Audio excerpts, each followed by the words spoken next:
to you doing the watching. It's time for Windy News at 12. Coming up, Majority Leader in Parliament, Afenyo Markin, accuses Speaker of Parliament of treating Parliament as his personal property. Electoral Commission reports ballot paper shortages in 5 constituencies across Volta region. And on the international arena, Nigerian President Tinubu assures France President that no child under his government will go to bed hungry. The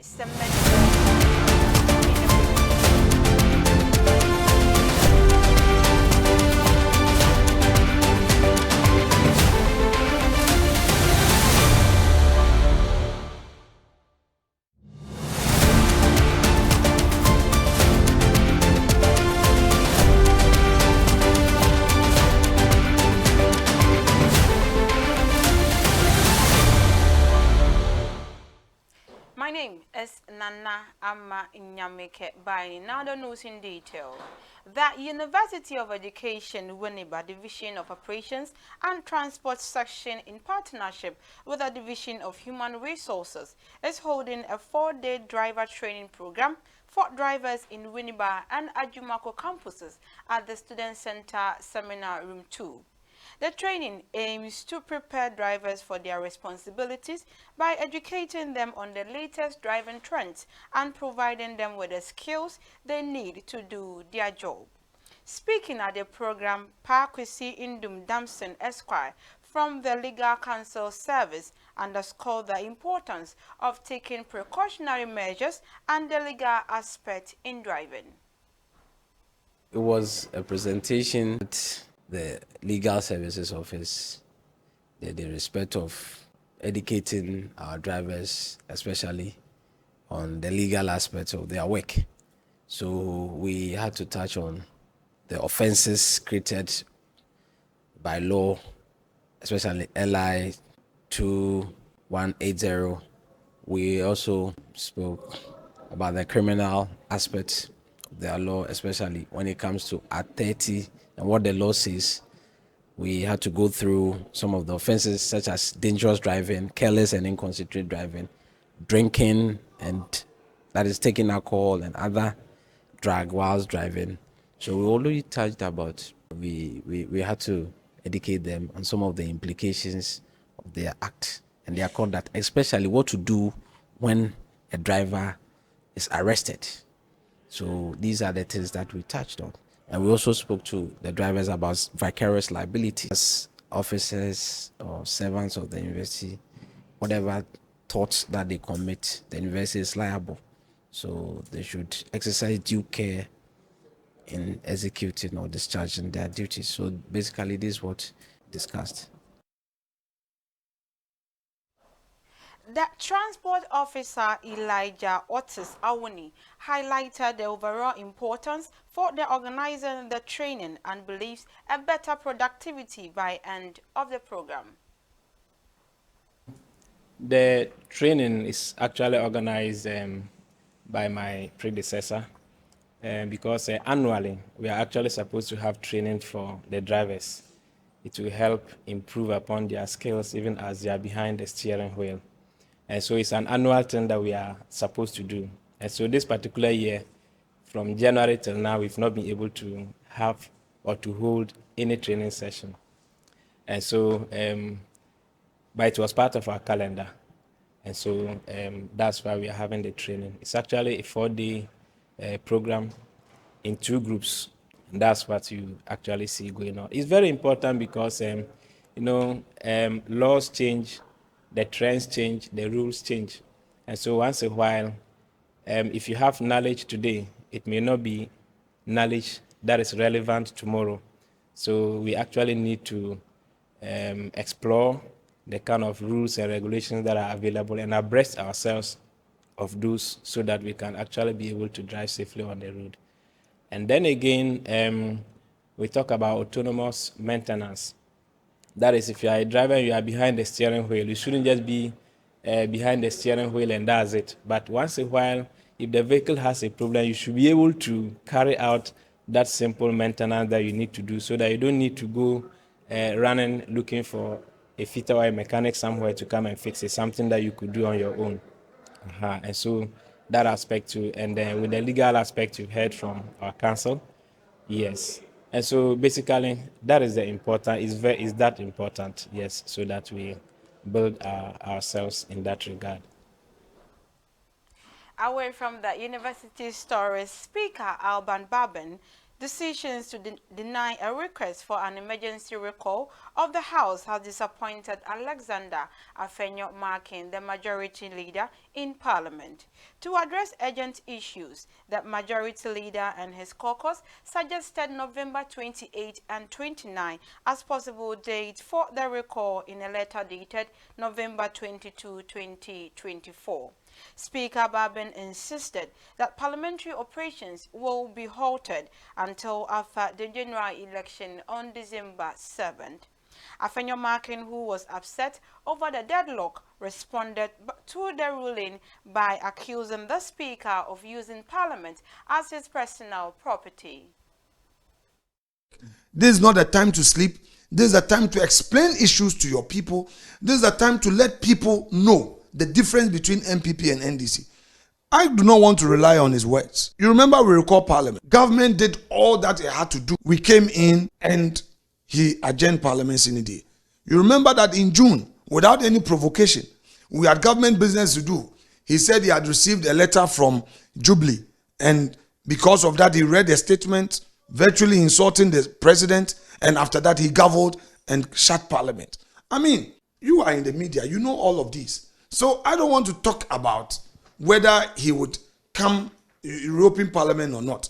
I'll leave it to his own judgment. But I am saying that with all that we've experienced the last 4 years, never again. We shouldn't make that mistake again. MPP candidates should work hard. The thing is about hard work, determination, resilience, explain, and go for victory, because momentum is on our side. That is all. The former president and the flag bearer of the National Democratic Congress, John Dramani Mahama, has urged Ghanaians to put peace and unity as the countries get ready for elections on December 7th. Mahama emphasized the shared duty of all citizens to uphold the stability of the nation while speaking at the signing of the 4th Presidential Election Peace Pact in Accra on Thursday, November 28. I've come here today to place on record my personal commitment and that of my party, the National Democratic Congress, to the sustenance of Ghana's peace. At the very outset, let me indicate that we in the NDC remain eternally committed to the building of a peaceful and prosperous country in which the aspirations of all our people can be met. Our active participation in this event is an indication of its importance in the overall effort to guarantee peace and ensure the preservation of our nation in the aftermath of the upcoming elections. We cannot emphasize enough the importance of maintaining peace throughout this process, before, during, and after. Peace is the foundation upon which our democracy is built, and it is essential that we preserve it even during these critical times. We're all too aware of the devastating consequences of electoral violence in other countries. We cannot afford to traverse that same path. As patriotic citizens, we have a collective responsibility to ensure that our country remains a beacon of peace and stability in our sub-region, and we in the NDC stand prepared to play our parts to achieve this. The Electoral Commission, Mrs. Jane Mensah, on Thursday reiterated the Commission's dedication to openness, responsiveness, and inclusivity in order to guarantee a peaceful election.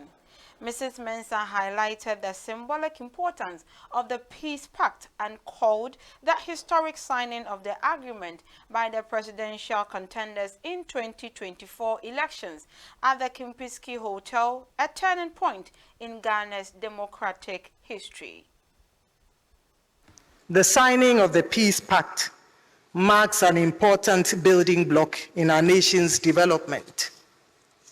The very act of signing the Peace Pact is symbolic in that it signals to all citizens and supporters of our presidential candidates that they are indeed committed to ensuring that Ghana remains intact before, during, and after the election. It also symbolizes that our presidential candidates have put Ghana first before their own interests and aspirations. Hence, my assertion at the start of my presentation that this is a historic moment in Ghana's development. As a commission, I'm pleased to note that we have walked the talk of peace, mindful of the fact that attaining peaceful electoral outcomes will depend on our actions. We have right from the start of our electoral processes consciously operated and carried out our activities and conducted ourselves in a manner that would ensure peace before, during, and after the election. In doing so, we have embraced three essential ingredients, which in our view contribute to peaceful processes and elections, namely transparency, responsiveness, and inclusiveness. And we have applied these elements in all our activities to date.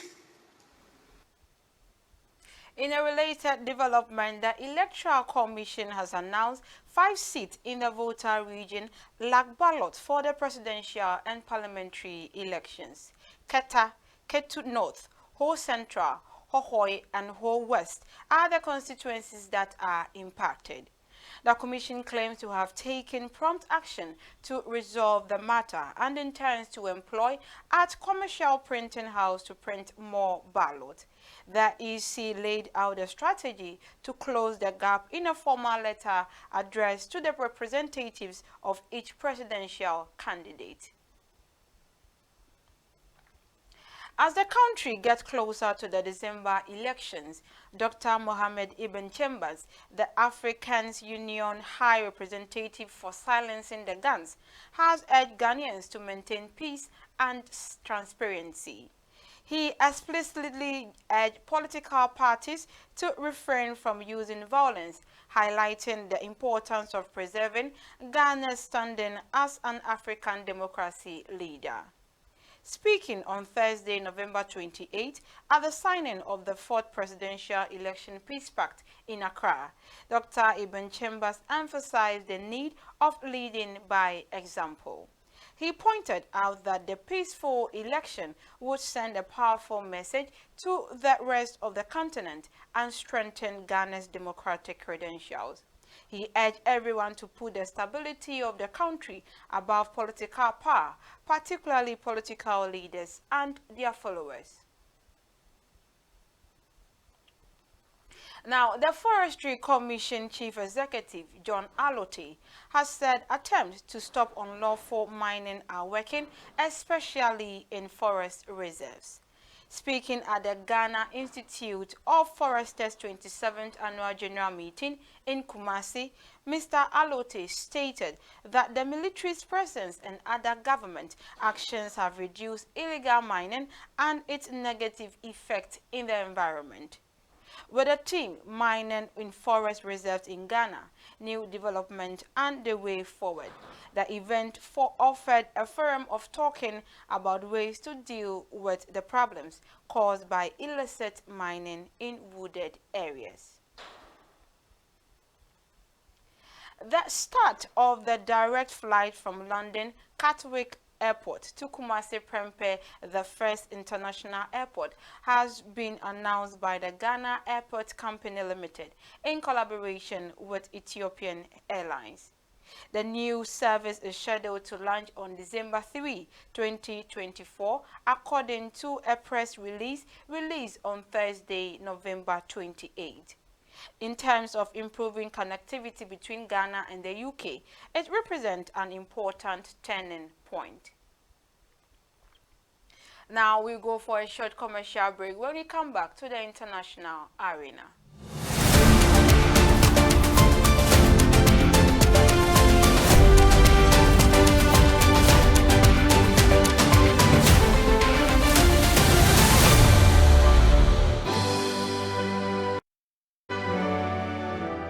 As we venture forth into the grand arena of the 2024 general election, where we shall cast our votes to determine the guiding force of our beloved nation. We implore each and every one of us to prioritize our dear motherland above the divisive realms of political parties and their charismatic figures. In this crucial moment, we find ourselves with no alternative but to embrace the resounding call for peace. Let us consciously opt for peace, for it is the noble choice that surpasses the destructive powers of violence and warfare. I am Priscilla Akwabwa, a level 200 geography student from the University of Education, Winneba.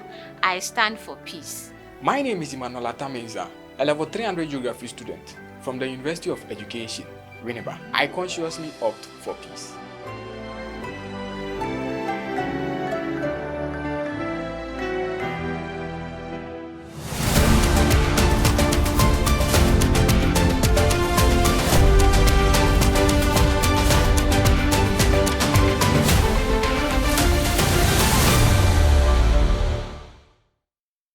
From that short commercial break, now to the international front.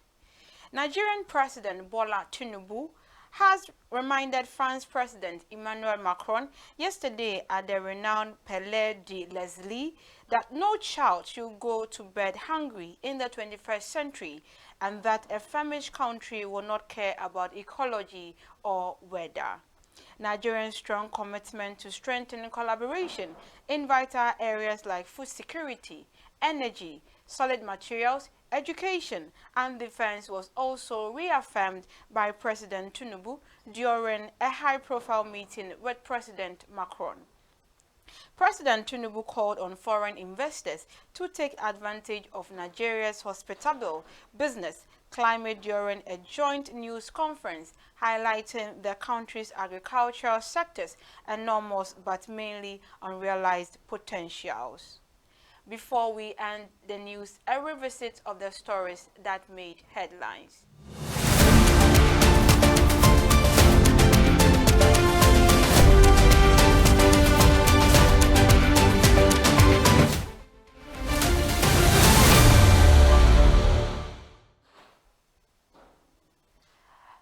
Majority Leader in Parliament Alexander Fanyomakin accuses Speaker of Parliament of treating Parliament as his personal property. Electoral Commission report ballot paper shortages in 5 constituencies across Volta region. And on the international arena, Nigerian President Bola Tinubu assures France President that no child under his government will go to bed hungry. And that'll be all for today's Windy News at 12. My name is Nana Amma Nyameke Baini. Thank you for doing the watching and do enjoy your afternoon.